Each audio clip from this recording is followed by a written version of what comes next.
पति अपनी पत्नी से कहता है कि आज शाम को ऑफिस से मेरे बॉस आने वाले हैं घर पर खाना खाने के लिए, तो खाने में आज बहुत अच्छा खाना बनाना जिससे वो इम्प्रेस हो जाएं। अगर वो इम्प्रेस हो गए और तुम भी बहुत अच्छे से तैयार हो जाना। अगर वो आज इम्प्रेस हो गए तो मेरी सैलरी 15,000 रुपये मंथली बढ़ा देंगे। 50,000 रुपये मेरी सैलरी है, 15,000 रुपये वो और बढ़ा देंगे मेरी सैलरी में। तो उसकी पत्नी खुश हो जाती है बहुत, और खुशी से के मारे उसके गले लग जाती है, और वो ऐसा ही करती है। तो वो ऑफिस चला जाता है और पत्नी खाने की तैयारियां करने लगती है। जब वो खाना बनाने लगती है, अच्छे से अच्छा खाना बनाती है वो, और जब शाम को डोर बेल बजती है तो वो जाकर दरवाज़ा जब खोलती है तो सामने उसका पति आशीष और उसका बॉस होता है साथ में। तो वो लोग आते हैं, खाना खाते हैं। जब वो उसका बॉस खाना खाता है तो उसे खाना बहुत अच्छा लगता है। जब उसे खाना बहुत अच्छा लगता है, बहुत तारीफ़ करता है, कहता है कि तुमने तो खाना बहुत अच्छा बनाया है, और ऐसा खाना तो बड़े बड़े होटलों में भी नहीं मिलता, 5 स्टार होटल में भी मैंने इससे अच्छा खाना नहीं खाया है, बहुत ही अच्छा खाना बनाया है। और ऐसा कहने के बाद जब खाना पीना कंप्लीट हो जाता है, लड़की का नाम अनीता होता है और उसके पति का नाम आशीष होता है। तो उसका जो पति होता है आशीष फिर कहता है कि खाना कंप्लीट हो गया, अब चलो सोने की तैयारी करते हैं, तुम तैयारी कर लो सोने की, अपना बेड वेड सजा लो, सोने की तैयारी करते हैं, बिस्तर लगा लो। तो पत्नी खुश हो जाती है क्योंकि खाना पसंद आया था उसके बॉस को, तो वो खाने सोने की तैयारियां कर लेती है, अपना बेडरूम में अपना पलंग वलंग अच्छे से सजा लेती है क्योंकि वो बहुत खुश होती है उस दिन। तो जैसे ही वो सजा कर हटती है तो देखती है दरवाज़ा खोलकर उसका बॉस और उसका पति दोनों अंदर आए हैं। जब वो दोनों को देखती है तो चौंक जाती है। तो उसका पति होता है जो आशीष, वो उसको बोलता है कि आज तुम्हें मेरे साथ नहीं मेरे बॉस के साथ सुहागरात मनानी है।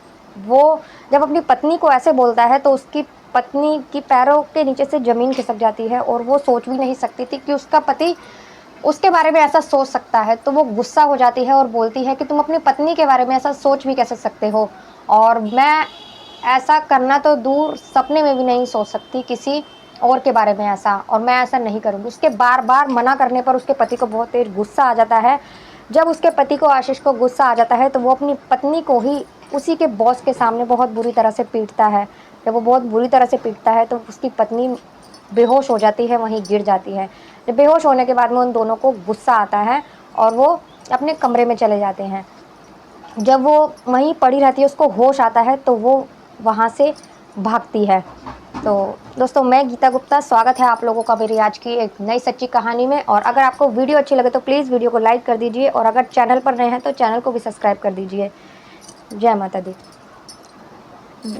एक लड़की होती है जिसका नाम यही होता है अनीता। वो अपनी माँ के संग जा रही होती है, खेतों में जा रही होती है क्योंकि फसल कटने का टाइम होता है। जब वो खेतों में जा रही होती है तो गांव से एक लड़का शहर गया होता है पढ़ाई करने के लिए, अनिकेत उसका नाम होता है।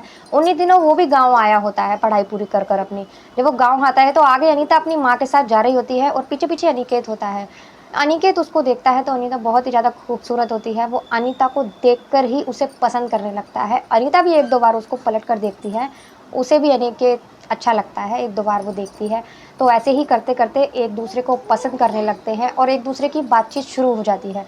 जब बातचीत शुरू हो जाती है, कुछ महीने निकलते हैं, अनीता अपने माँ बाप को बोलती है कि उसे अनिकेत पसंद है और वो उससे शादी करना चाहती है। तो उसके माँ बाप को बड़ी तेज गुस्सा आ जाता है क्योंकि अनीता अच्छे परिवार से थी और जो अनिकेत था वो मिडिल क्लास फैमिली से था, बहुत गरीब था।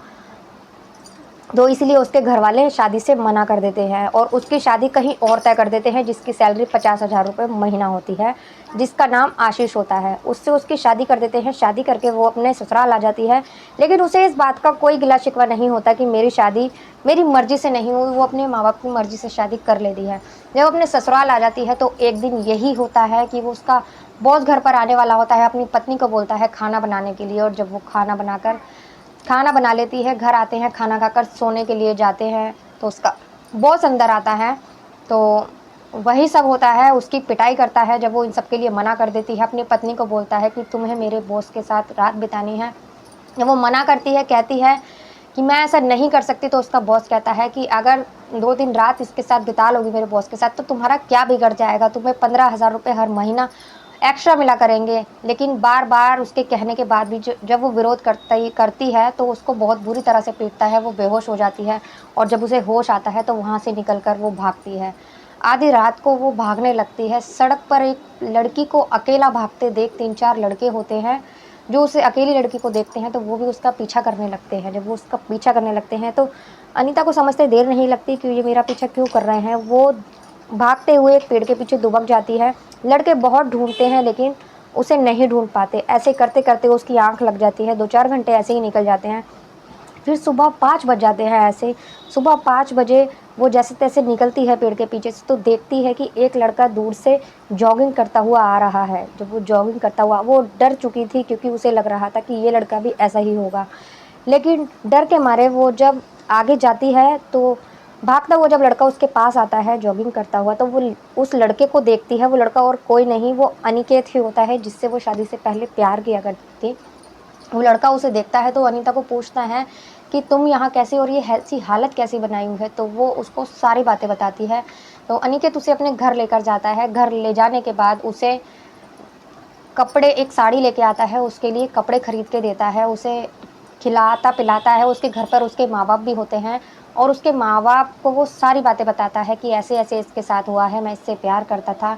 तो उसके माँ बाप अनीता को लेकर उसके घर पर जाते हैं, उसके मायके जाते हैं और उन लोगों से बात करते हैं कि आपने अपनी बेटी की शादी मेरे बेटे से नहीं करी और किसी और लड़के से कर दी। देखो आज इसकी क्या हालत है।